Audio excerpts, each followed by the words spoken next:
بسم اللہ الرحمن الرحیم، اللہم صلی علی سیدنا محمد وآلہ وصحبہ وسلم علیہ۔ السلام علیکم ورحمۃ اللہ وبرکاتہ۔ روزے داروں کے لیے دو خوشیاں۔ سرکار دو عالم صلی اللہ علیہ وسلم خاتم النبیین فرماتے ہیں روزے دار دو خوشیاں حاصل ہوتی ہیں۔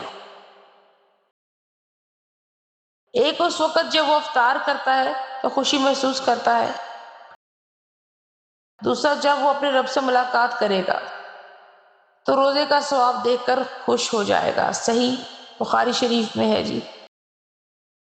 اللہ پاک ہمیں استاد بھی دے اور ہمت بھی دے، آمین اللہم آمین۔